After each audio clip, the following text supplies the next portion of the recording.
to ask Jonathan if you could perhaps describe what it's like living with a brain injury. Yeah.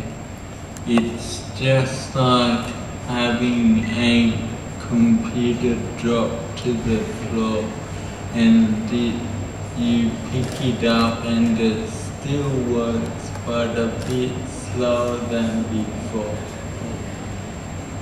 And perhaps, Nick, you might like to add some comments. Yeah, look, I'm thinking about what I would say about an answer to that question on the way here this morning. I actually wrote down dunno, because in some ways I feel like my brain injury is a former flatmate of mine. I used to live with my brain injury, but on a day-to-day basis, my recovery wasn't phenomenal, but it was certainly exceptional. So there are parts of me that are different. I'm a concert-trained violinist, and having a severe whack to the right side of your head isn't particularly good for your left hand. But apart from that, in terms of day-to-day functioning, some people who knew me before and after my injury would say that I'm exactly the same as I was beforehand, only more so. That certain aspects of the kind of person I was before I had my injury have been pushed, but I'm pretty much the same kind of person. But sitting here next to Jonathan, all I could ever claim about my experience is that I have some glimpses into what it might be like to live that kind of life. And it's part of the driver behind the job that I currently have, is to retain those glimpses in order to serve a constituency.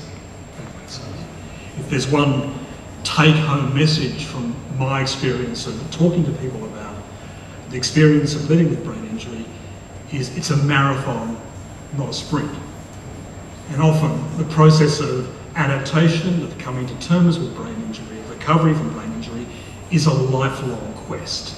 So much of the recovery takes place in the community, and a very, very important part of that, an unacknowledged part of that, which is why this campaign is so incredibly important, is really basic awareness raising. You gotta keep on training to be like an Olympic athlete if you have a brain injury, because it's too brutal for yourself to get better on your own, so you always need somebody like your mum and your dad, or maybe, just maybe, possibly your wife. But that's not very likely to help you. Yeah. And that's all I've got to say.